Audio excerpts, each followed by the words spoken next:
let's talk after this morning section. It will be given by Eduardo Viscovini. He is also a PhD student of the Universidade Estadual de Maringá under supervision of Professor Alexandre Santana. And today, he will talk about invariant cones and controllability of bilinear control system. Eduardo, go ahead. Thank you, Dino. So this is a joint work with Emerson Castellani, João Kosicki, and Alexandre Santana. And the idea is to we make a relation between invariant cones for semigroups on certain exterior products and the flag type of those semigroups. And we also have an application of this work in bilinear control systems. So I'll begin by making a quick recap. So some of the concepts that are used. And the first concept is this concept of flag manifolds, right? So, hi, Eduardo. Maybe can you put a little bit more zoom in your screen? Okay. Okay. Is this better? That's nice. Oh, great. Nice. In these flag manifolds, what we do is we take a subset of this set of 1 until D, right? Actually, it should be D minus 1 in here. That's a little typo. Where D is the dimension of our space. And we take a subset of this set.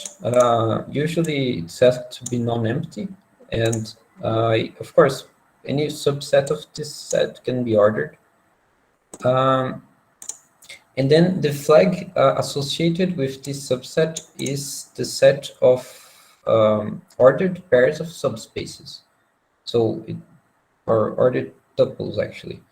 So we take a tuple of subspaces. All of them are contained in RD.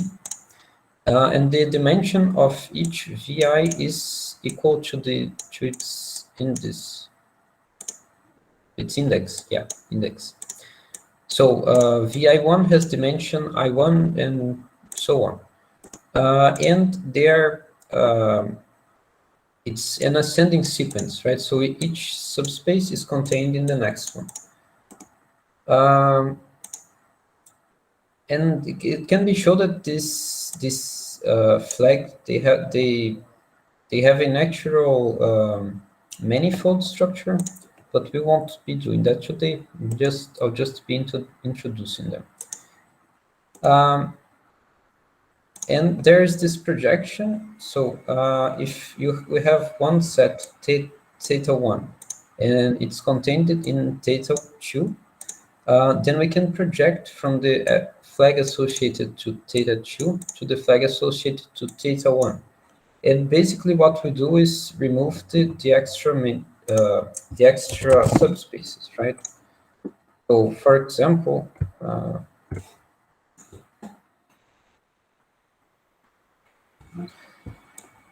I don't know, let's say we had this, right? This flag over here. And we want to project it on the flag 1, 3. So what we do is just ignore the extra spaces. So it will become V1 contained in V3. And okay, it's a pretty natural projection. And what we'll do is the full flag, we call the flag where the subset is equal to this subset, right? So it has all of the dimensions from 1 to D minus 1. When that happens, we just denote without an index. So we denote just by F, the flag manifold.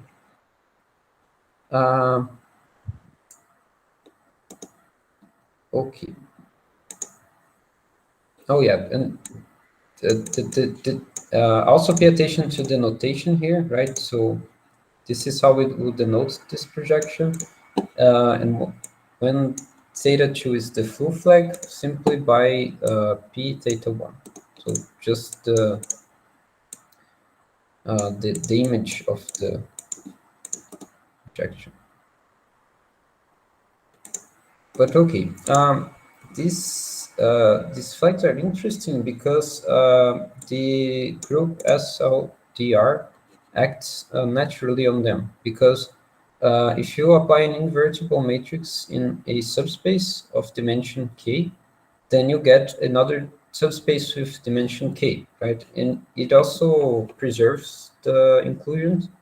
So you can naturally act an element of this group in any of the flags, right?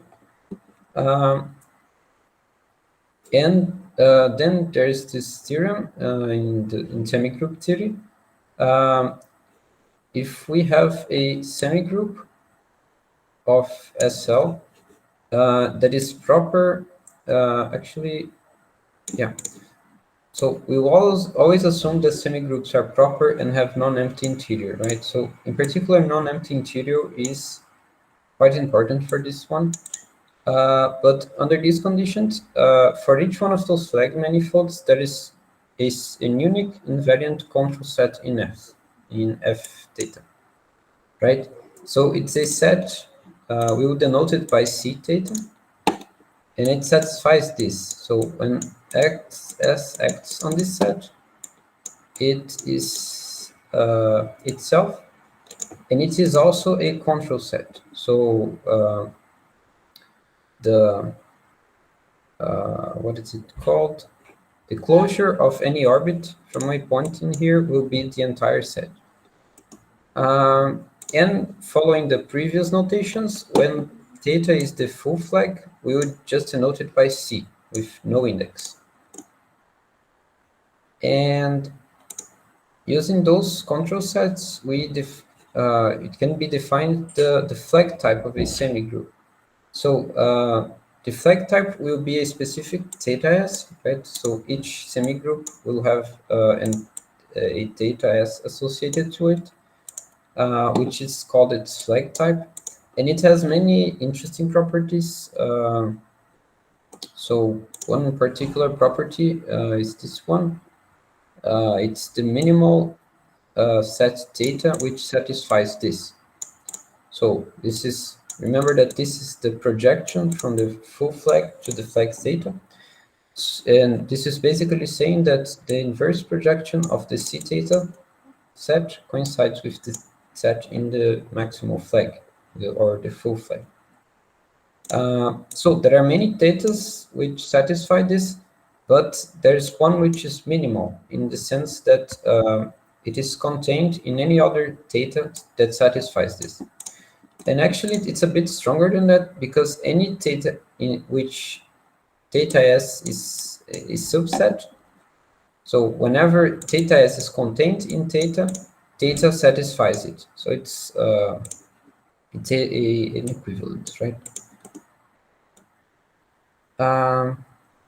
And there are many other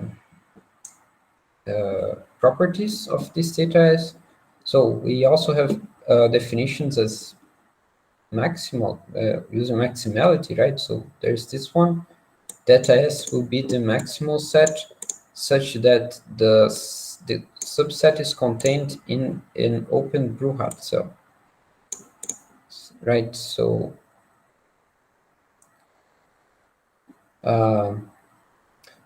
and again, this happens for many thetas, but the maximal one for which this happens is the flag type of S. And once again, it's more than maximality, right? It's a sort of equivalence. So any theta which is contained in theta S will satisfy this property. And this one requires more theory than the previous definition, but I just included it here because it gives a more direct relation between the flag theta S and the minimal flags which are contained in it. So we call a minimal flag when it has a single element. When this happens, it will be diffeomorphic to a Grassmannian manifold because it will be just one space of dimension r, right? So if theta is unitary, then f theta is basically the set of subspaces with dimension r, which is basically the Grassmannian manifold, right? And this definition gives a more direct relation between the flag type of S and these unitary thetas contained in here, right? Because it basically says that a unitary set will be contained in here if and only if the invariant control set in f theta or the Grassmannian of dimension r is contained in an open Brouhat cell. So more direct relation. And in fact, this is used in the article. But okay. Did I forget to mention anything?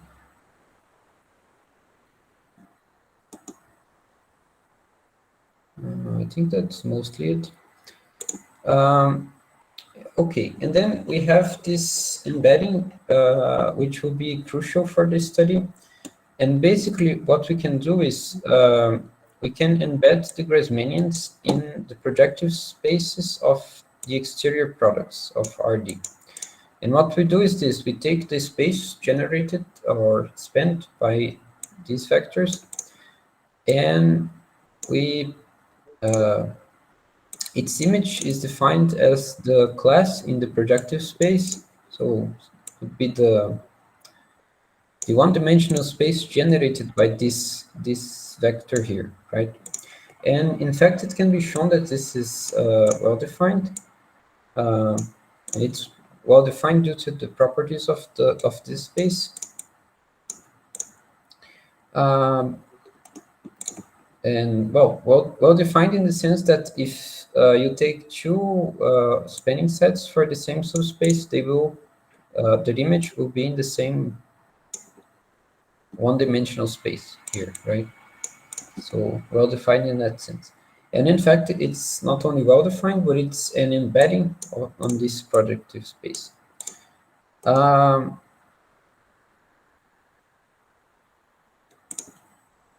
Okay, its image also coincides with the projection of the composable elements, and the composable elements are the elements which can be written like this.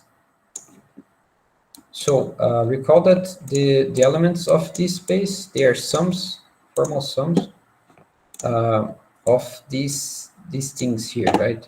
It is decomposable if it can be written as a single wedge like this.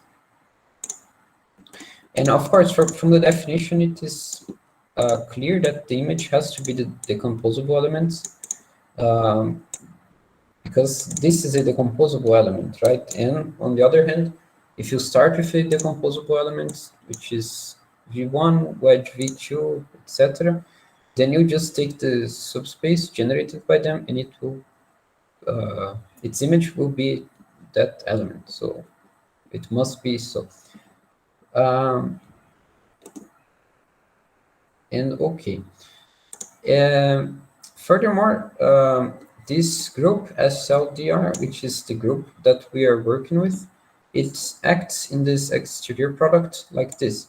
So we are applying, we're taking matrix S from this group and just apply it on each element of the wedge, right? And then we can show that not only this is well-defined, but it can be linearly extended to an automorphism of this space.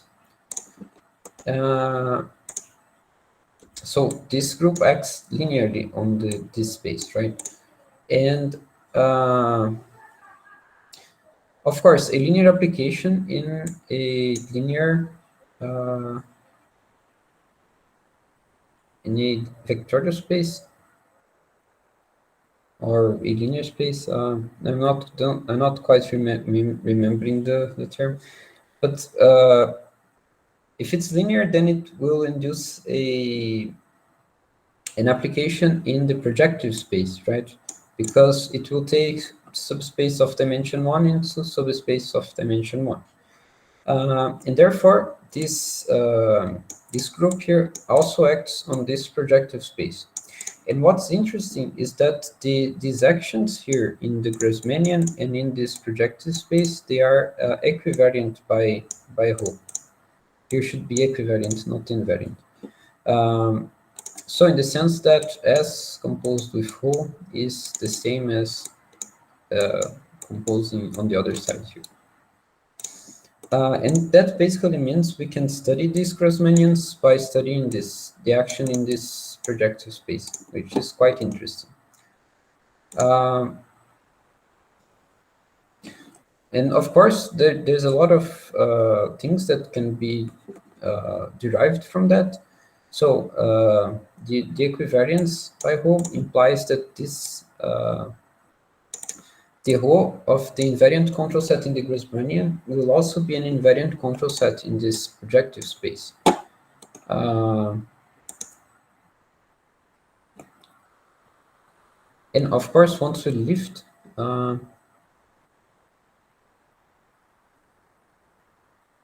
think here there's a type which should be pi to the minus 1 of this thing here. But if you then lift this invariant control set to the space, it will still be invariant, which is quite interesting. So here should be pi to the minus 1 of rho of ck.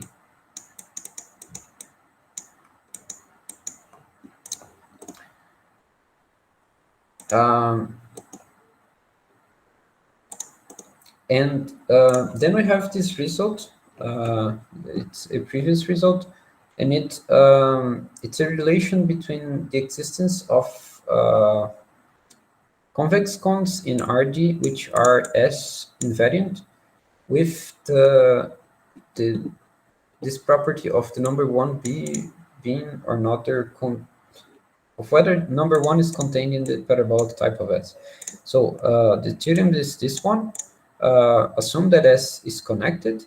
So this is on top of the previous hypothesis, right? So we're also assuming that S is proper and has non-empty interior. So assuming it's also connected, then it will have a proper convex cone invariant by it in RD if and only if the parabolic type of S contains number 1. And the idea of our work was to generalize this theorem. So for other numbers here in the parabolic type. And for that we have a few they're more technical results, I would say, but they're still interesting. So first we show that an invariant cone, so we want it to be convex, proper, non-trivial, and closed.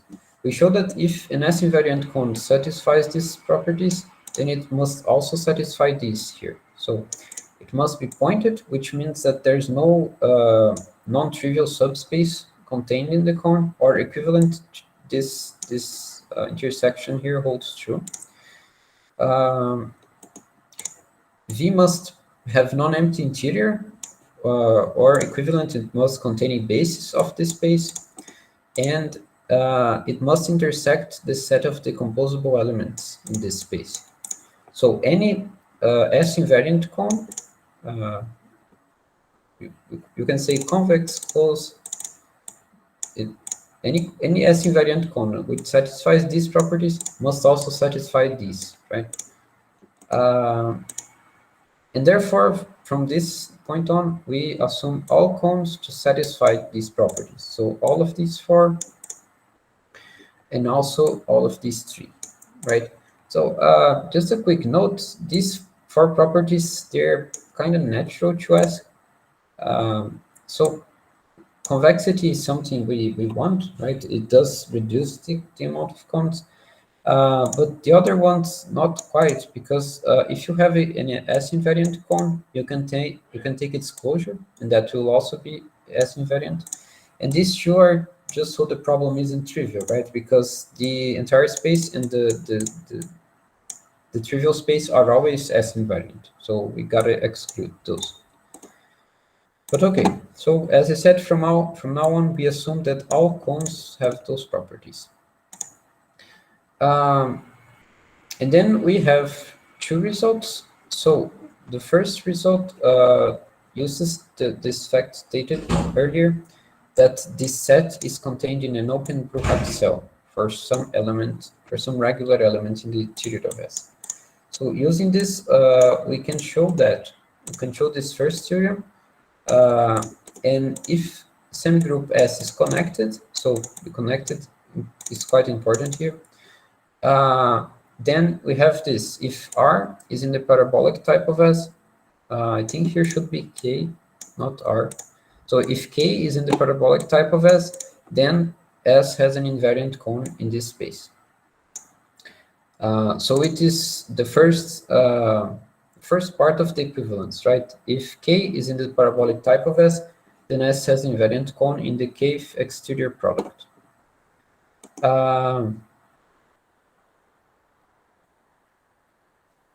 Okay, and then we have the other implication.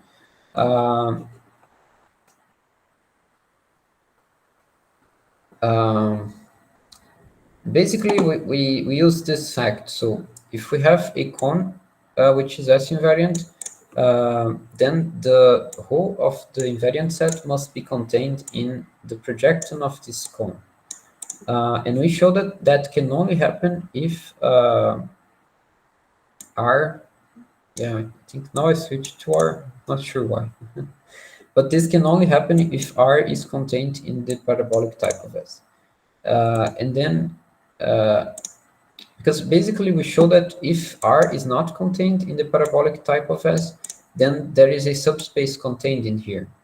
And if there's a subspace in here, and the subspace is contained in the projection of V, then V must not be pointed, which is a contradiction, because as we mentioned it earlier, this must be pointed.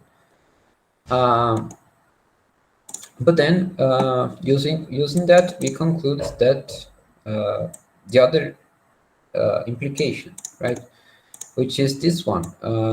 If S leaves an invariant cone in the exterior product, then R is in the parabolic type of S. And you can see that this is a sort of reciprocal for this one. And if we combine them both, we have this. I think I forgot to enunciate it. But the number R is in the parabolic type of S if and only if S leaves an invariant cone in this exterior product. And then this holds for each natural between 1 and d minus 1, which is quite interesting. So that's the main result. And then it has some interesting consequences. So, for example, if a connected group leaves no invariant cone in any of these spaces, then that would mean that its parabolic type is empty, which is it's a contradiction with S being proper. So basically what that means is S is a proper group if and only if it leaves invariant at least one cone in one of the exterior products. And then finally the application to bilinear systems, and it's quite a direct application because bilinear systems, they are always connected. By that I mean the semigroup of a bilinear system is always connected. So just a quick reminder, a bilinear system is given by a differential equation like this. And since it's generated by exponentials, then its semigroup will always be connected. And therefore, the previous results, they basically imply this. If the control system satisfied the rank condition in SODR, then this system is controllable if and only if it doesn't leave invariant any cones in any of the exterior products. So that's a result about bilinear systems. And that's basically it. I'll just quickly finish with a few examples. The first example is a bilinear system. I won't dive too deep in it, but it can be shown that this bilinear system leaves invariant no cones in any of these spaces. So by what was mentioned previously, that means that this bilinear system must be controllable because its semigroup must equals SL and R. I forgot to mention, but it also satisfies the rank condition that can be verified computationally. And the second example is this semigroup. The semigroup is the semigroup of 2 by 2 matrices with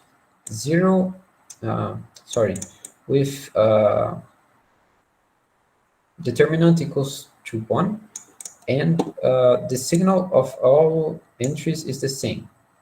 So this semigroup is a disconnected semigroup, and it leaves no invariant cones in R2, but the number 1 is still in its parabolic type. So it's a sort of contradiction to the previous result, and it's to show that the connected property is important, right? Because it won't hold for disconnected groups. And that's basically it. Okay. Let's thank you, Eduardo. Good. You're full? Okay. Questions and comments for Eduardo?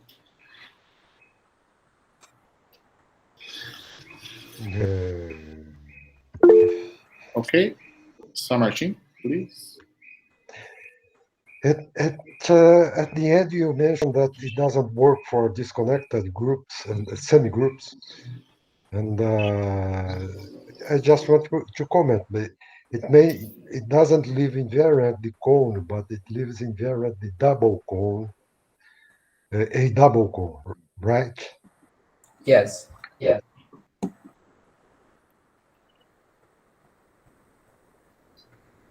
Yes. Yeah. It lives Yeah, in yeah. the double cone of it's described like this.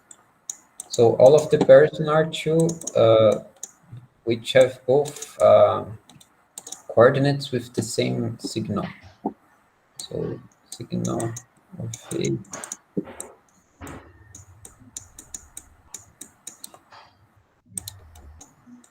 so it would be the union of these two cones here. Yeah, yeah, yeah. Yes. We had, I'm not sure if we did we include in the article, Alexandre, do you remember? But we had Yes. we had Yes, we included this example in the paper, yes. yeah, not this one. I mean, we had an example where it would leave not a double cone, but there are examples where it will leave like maybe 2 double cones, for example, or something like Yeah, that. yes. Union of cones, union of double cones. Yes. Yes.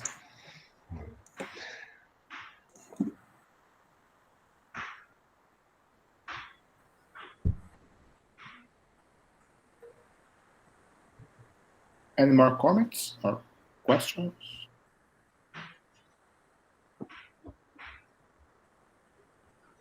Okay. Okay, Alexandre. Just a natural question is about the other transitively groups, right, Eduardo? Then we have the result in case of S, L, and R. One of the 14 transitively group, linearly group. So there is the others 13 transitivity group that maybe we must study this, the relation between the invariance cone and the flag type of the same group, right?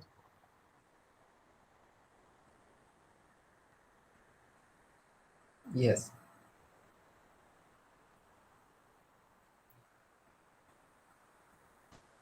So those we plan to work to study, right? Yes.